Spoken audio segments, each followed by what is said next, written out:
So the best and probably easiest way to take better looking photos is to add more light. See, in photography, light is kind of a big deal. More light equals sharper photos, photos that have more color and contrast, and also photos that have less grain. So what I want to do, I want to show you 3 different ways that you can add more light into your camera and take better pictures. I'm going to start off in the worst case scenario, which is in a bedroom with really bad light, and I'm going to take a picture in auto mode with the flash down, and I'm going to show you how much noise we get.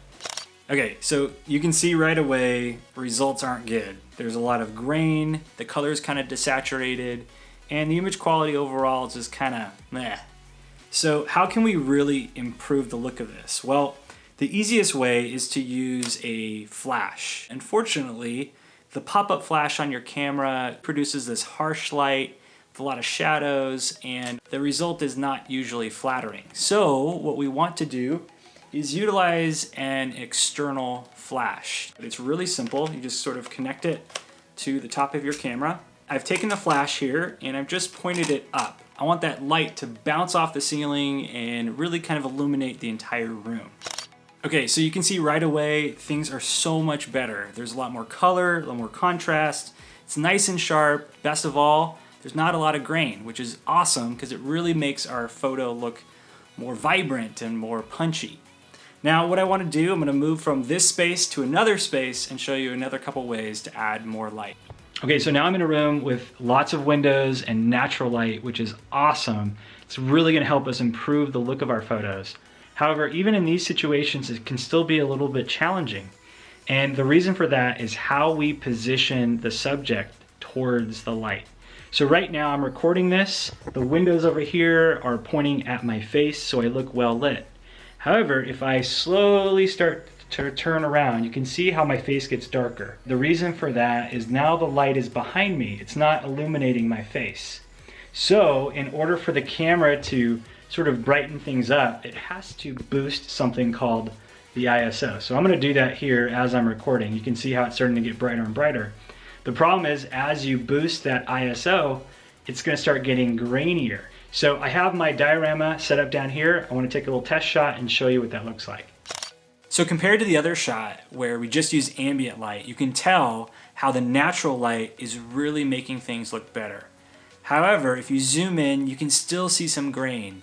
Now, rather than relying on the ISO to brighten the shot, what we want to do is reposition our subject so that the light is hitting them and we're able to then brighten the photo naturally. Boom shakalaka. Look at this. It's bright, it's colorful, it's vibrant. It's exactly what we want. And it's all thanks to the natural light coming in from the window and illuminating the subject. So I want to show you one final way to add more light into your camera. Lenses are a lot like glasses. Each lens allows a certain amount of light into your camera. Some are brighter than others. Now, for example, your kit lens. Your kit lens is very similar to a pair of really dark sunglasses. Now, outdoors in really bright light situations, your camera can take great shots because it can see. However, the moment you step indoors, you start stumbling and bumping and slowing down because you simply cannot see. And that's what happens to your camera. Now, in order to improve our results, we can use a brighter, faster lens. Something like this 50mm f1.8 prime lens. This lens lets lots and lots of light into the camera. And the reason for that is this really bright aperture. So if you're shopping lenses, any lens that has a f2.8 or lower aperture is considered a really bright, fast lens. With this lens attached to the camera, you can get some excellent shots in low light. Let me show you how. What you're looking at now is a live view of what I'm seeing through the camera with my 50mm f1.8 prime lens. You can see things are nice and bright. I'm able to blur that background and things look really, really good. I'm gonna go ahead and take a shot. Aw, snap, this looks good. All right, so let's go ahead and zoom in, and yep, you can see how crisp, clear, and vibrant this is. So I kept the settings exactly the same and attached my kit lens, and you can see how much darker things are. In order for me to brighten this shot, I'm gonna have to up my ISO, and this is gonna add a lot more grain. Let me go ahead and bump this up and take a photo. Yep, you can see right away there really is no comparison. The kit lens is simply not bright enough, and because of it, we have to boost the ISO, and it adds all this grain. Remember, more light, better pictures every time. Booyah! Oh, there. Yeah. I do like it. Okay.